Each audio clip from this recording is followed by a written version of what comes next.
When we look at the state of the world today, what is most evident is that none of our global problems, energy shortages, environmental degradation, climate change, economic inequality, violence and war, none of these problems can be understood in isolation.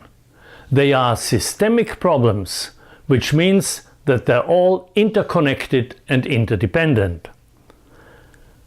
When we aggravate any one of them, the effects spread through the entire system, increasing and diversifying the other problems.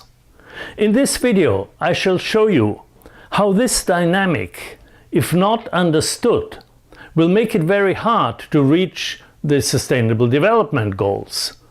On the other hand, recognition of the problem's systemic nature can help us to advance a number of SDGs at the same time, with much greater success than if they are dealt with in isolation. In fact, the systems approach is a powerful tool that can make all the difference. Let's take climate change, SDG 13, as an example. As you know, climate change is caused by excessive emissions of greenhouse gases, CO2 emissions in the burning of fossil fuels, and emissions of methane in the management of livestock. And since fossil fuels power virtually all industrial and economic processes, climate change now interlinks all these processes. From energy policy, SDG 7, to agriculture, SDG 2, transportation, SDG 11, manufacturing, SDG 9, and so on. In other words, climate change is a systemic problem. The excessive heat trapped by the greenhouse effect has resulted in the global warming of the Earth's atmosphere beyond safe levels. Now, warmer air means that there is excessive energy and excessive moisture in the atmosphere, which can lead to a wide variety of consequences: floods, tornadoes, hurricanes, but also droughts, heat waves and wildfires. Indeed, during recent years we have seen an intensification of all these climate catastrophes, with social, environmental and economic consequences no one can escape, no matter how rich and powerful. Droughts, hurricanes and floods result not only in billions of dollars of damage, but also in millions of climate refugees, which often trigger political unrests, violence and war. For example, the catastrophic civil war in Syria originated in a historic drought in 2006, which resulted in 1.5 million farmers migrating to the cities, where they exacerbated already existing political tensions. So we see that both the causes and the effects of climate change are all interconnected. This means that we need to also see the SDGs as systemically interconnected. What we need is systemic solutions, solutions that do not deal with any problem in isolation, but always within the context of other problems. The fundamental dilemma underlying our global problems seems to be the illusion that unlimited growth is possible on a finite planet. The belief in perpetual economic growth at all costs amounts to a clash between linear thinking and the non-linear patterns in our biosphere, the ecological networks and cycles that constitute the web of life. This highly non-linear global network contains countless feedback loops through which the planet balances and regulates itself. Our current economic system, by contrast, does not seem to recognize any limits. In this economic system, perpetual growth is pursued relentlessly by promoting excessive consumption and a throwaway economy that is energy and resource intensive, generating waste and pollution, depleting the Earth's natural resources, and increasing economic inequality. Moreover, these problems are exacerbated by global climate change, caused by our energy-intensive and fossil fuel-based technologies. Again, I want you to notice how all these problems, economic inequality, pollution, resource depletion, and so on, are all systemically interconnected. It seems then that our key challenge is to shift from an economic system based on the notion of unlimited growth to one that is both ecologically sustainable and socially just. No growth is not the answer, in my opinion, because growth is a central characteristic of all life. But growth in nature is not linear and unlimited. While certain parts of organisms or ecosystems grow, others decline, releasing and recycling their components, which become resources for new growth. This kind of balanced, multifaceted growth is well known to biologists and ecologists. I call it qualitative growth, to contrast it with the concept of quantitative growth, measured in terms of the undifferentiated index of the GDP used by today's economists. In fact, most of what is called growth today is waste, which means that we have essentially an economy of waste and destruction. Qualitative growth, by contrast, is growth that enhances the quality of life through generation and regeneration. In living organisms, ecosystems, and societies, qualitative growth includes an increase of complexity, sophistication, and maturity. Let me say a little bit more about the differences between quantities and qualities.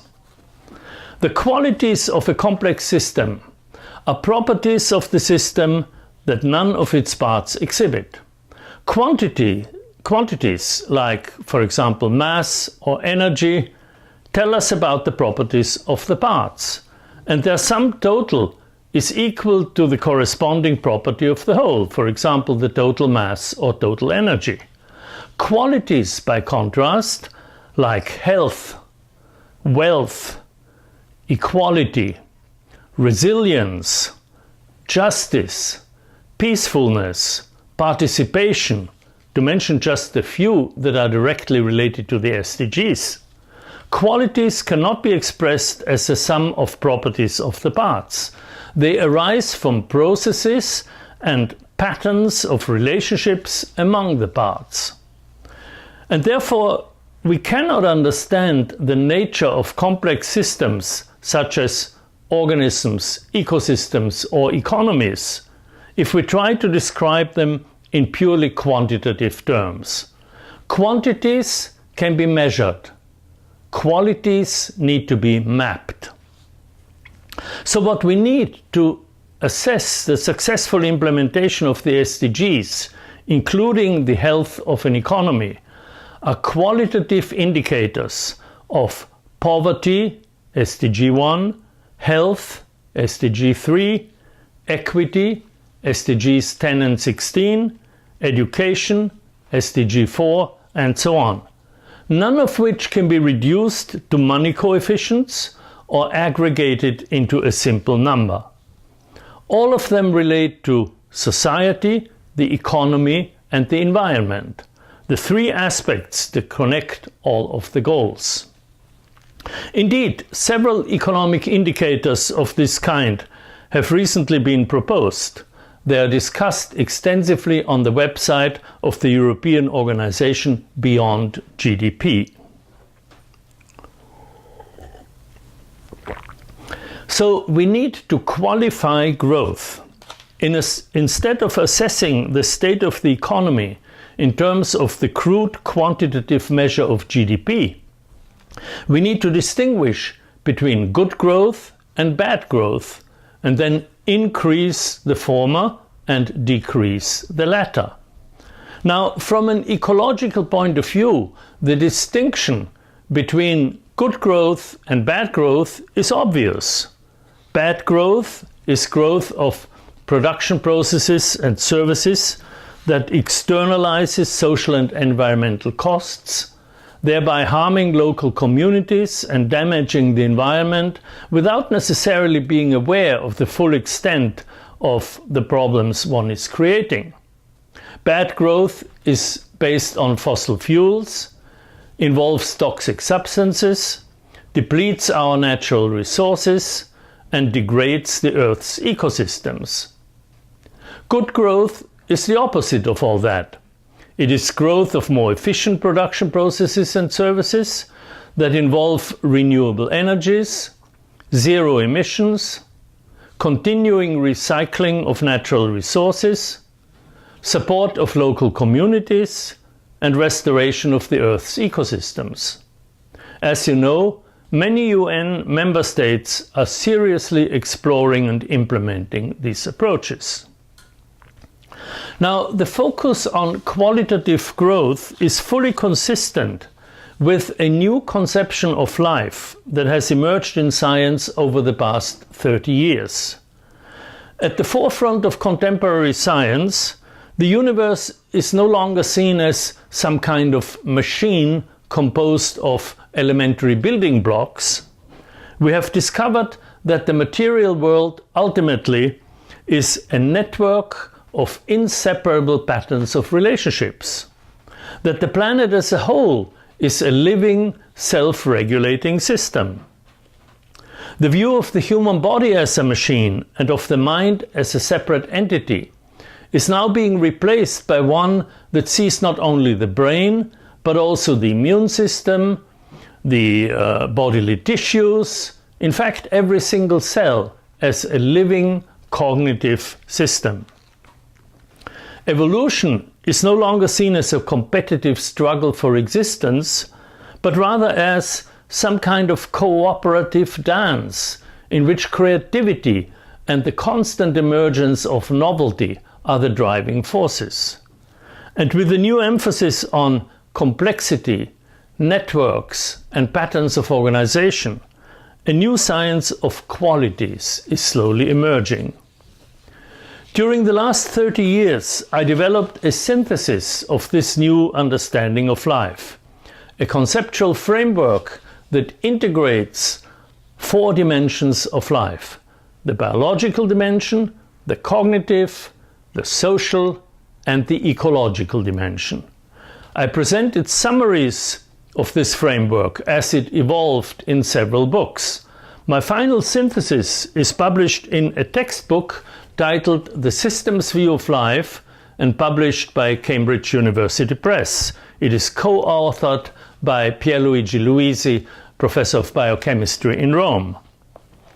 I call my synthesis The Systems View of Life because it involves a new kind of thinking in terms of relationships, patterns, and context. And in science, this way of thinking is known as systems thinking or systemic thinking. At the very heart of the change of paradigms from the mechanistic to the systemic view of life, we find a fundamental change of metaphors from seeing the world as a machine to understanding it as a network. Now, a network, as everybody knows, is a certain pattern of links, of relationships. And therefore, to understand networks, we need to be able to think in terms of patterns and in terms of relationships. And this is what systems thinking is all about. To use a popular phrase, it means knowing how to connect the dots. Now, the systems view of life has important implications for almost every field of study and every human endeavor. Because most phenomena we deal with in our professional and personal lives have to do with living systems. Whether we talk about economics, the environment, social systems, education, healthcare, management. We always deal with living systems. And consequently, the fundamental shift of paradigms of perception from the mechanistic to the systemic view of life is relevant to all these areas. As I've mentioned, systems thinking is of crucial importance to the successful implementation of the SDGs. What we are concerned with here is how to connect the dots so that we all, including the UN member states, can use the powerful tools of the systems approach to meet their individual challenges in time by the 2030 deadline. In particular, systems thinking is critical in our endeavor to build sustainable communities at all levels. Since its introduction in the early 1980s, the concept of sustainability has often been distorted, co-opted, and even trivialized by being used without the ecological context that gives it its proper meaning. What is sustained in a sustainable community is not economic growth or competitive advantage, but the entire web of life on which our long-term survival depends. In other words, a sustainable community is designed in such a way that its ways of life, its businesses, economy, physical structures and technologies respect, honor, and cooperate with nature's inherent ability to sustain life. Now, the first step in this endeavor, naturally, must be to understand how nature sustains life. Over billions of years of evolution, the Earth's ecosystems have evolved certain principles of organization to sustain the web of life. Knowledge of these principles of organization, or principles of ecology, also known as ecological literacy or eco-literacy, is crucial for designing sustainable human communities. In the coming decades, the survival of humanity will literally depend on our ecological literacy, on our ability to understand the basic principles of ecology and to live accordingly. This means that eco-literacy must become a critical skill for our politicians, business leaders, and professionals in all spheres, and should be the most important part of education at all levels, from primary and secondary schools to colleges and universities, and the continuing education and training of professionals. All of us, including our children, our students, and our political and corporate leaders, need to be in a process of constant transformative learning. If you wish, we need to truly understand the basic facts of life. For example, how one species' waste is another species' food. How matter cycles continually through the web of life. How the energy driving those ecological cycles flows from the sun. How diversity increases resilience. And how life, from its beginning, more than 3 billion years ago, did not take over the planet by combat, but by networking, by partnerships. Now, it turns out that all these principles of ecology are closely interrelated. They are just different aspects of a single fundamental pattern of organization that has enabled nature to sustain life for billions of years. In a nutshell, nature sustains life by creating and nurturing communities. No individual organism can exist in isolation. Animals depend on the photosynthesis of plants for their energy needs. Plants depend on the carbon dioxide produced by animals, as well as on the nitrogen fixed by bacteria and other microorganisms at their roots.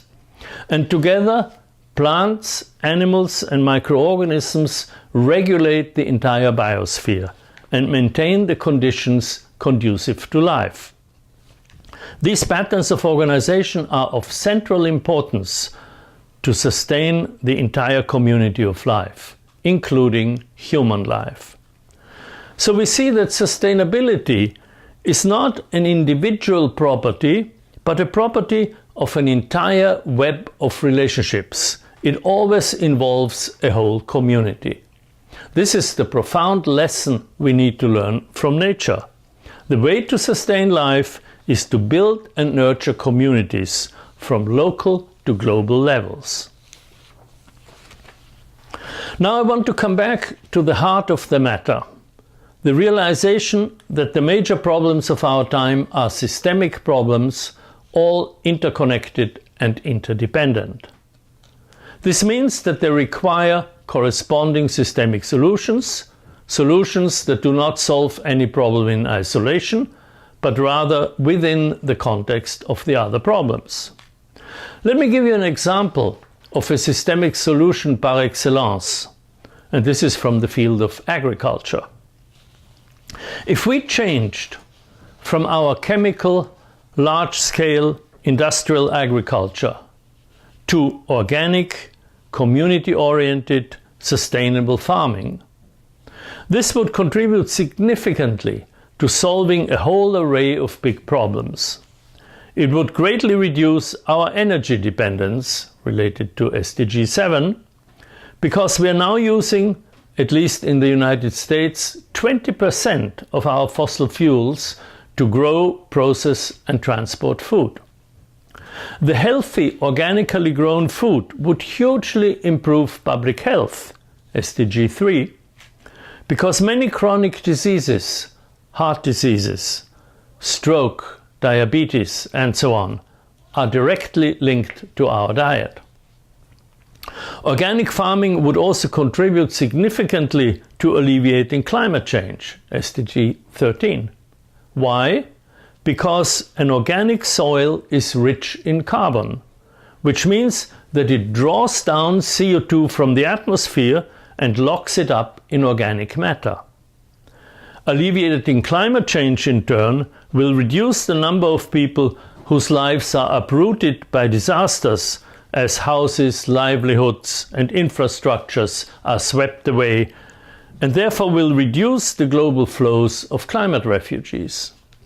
Taken together, all this would greatly reduce internal and international tensions. Well, this is only one example of a systemic solution. Over the last few decades, the research institutes and centers of learning of the global civil society have developed and proposed hundreds of such solutions all over the world, each bringing with it a wide array of improvements in the areas of many other goals. They include proposals to reshape economic globalization and restructure corporations, new forms of ownership that are not extractive but generative, a wide variety of systemic solutions to the interlinked problems of energy, food, poverty and climate change. And finally, the large number of systemic design solutions known as eco-design, which embody the basic principles of ecology. Recognizing such solutions and understanding their effectiveness is of utmost importance, so that we can build upon and scale up what already exists and expand what we know. This is extremely important if we are to reach the SDGs on schedule, or indeed at all. My textbook can give you the conceptual tools to understand the nature of our systemic problems and to recognize the systemic solutions that are being developed by individuals and organizations around the world. In addition, I'm teaching an online course based on the textbook, which I would be happy to make available to you. It is called Capra course, and it consists of 12 pre-recorded lectures plus a discussion forum in which I participate every day during the duration of the course, interacting with the course participants. I have now taught the course several times, and we have an alumni network of about 800 in over 60 countries around the world, a global community of systemic thinkers and activists. I hope you will consider joining this global community. My conclusion from an extensive review of the existing systemic solutions is that the new systemic understanding of life has given us the knowledge and the technologies to solve our major problems and build a sustainable future. I know that working together we can reach the SDGs by 2030, provided we use all the tools at our disposal. What we need is for all civil society organizations and those strategists and decision makers actually working within governments to apply the systemic tools currently at our disposal and build on the existing political will and leadership, as well as on collaborative relationships at a global level through the United Nations. To conclude, I want to ask a simple question. If we have all the knowledge and the technology to build a sustainable world, why don't we do it? When we reflect on this critical question, we soon realize that the conceptual level is not the whole story. We also need to deal with values and ethics. Now, ethics is usually associated with philosophy and religion, but it can also be considered from a scientific perspective. Throughout the long history of evolution, nature has sustained life by creating and nurturing communities, as I have mentioned. As soon as the first cells appeared on Earth, they formed tightly interlinked communities known as bacterial colonies, and for billions of years, nature has maintained such communities at all levels of life. Natural selection favors those communities in which the individuals act for the benefit of the community as a whole. In the human realm, we call this ethical behavior. So ethics always has to do with community. It is behavior for the common good. Today, we all belong to many communities, but we all share two communities to which we belong. We are all members of humanity, and we all belong to the global biosphere, the community of life. We are members of oikos, the earth household, which is the Greek root of the word ecology. And as such, we should behave as the other members of the household behave. The plants, animals and microorganisms that form the vast network of relationships that we call the web of life. The outstanding characteristic of the biosphere is its inherent ability to sustain life. As members of the global community of living beings, it behooves us to behave in such a way that we respect, honor, and cooperate with nature's inherent ability to sustain life. As I've mentioned, this is the very essence of ecological sustainability. As members of the human community, our behavior should reflect a respect of human dignity and human rights. And since human life encompasses biological, cognitive, social and cultural dimensions, human rights should be respected in all of these dimensions. To lay this out in detail is quite a challenge. But fortunately, we have a magnificent document that covers the broad range of human dignity and human rights. This document is the Earth Charter. It was initiated at the Earth Summit in Rio de Janeiro in 1992 and was written in the subsequent years in a unique collaborative effort involving many groups, NGOs, indigenous peoples and other groups around the world. The Earth Charter is a declaration of 16 values and principles for building a sustainable, just and peaceful world. It was published first in 2000, and when you read it today you will see it is still fully valid. It is really a magnificent summary of the kind of Earth ethics we need today. To adopt and implement the ethical principles of the Earth Charter is an enterprise that transcends all our differences of race, culture or class. The Earth is our common home, and creating a sustainable world for our children and for future generations is our common task.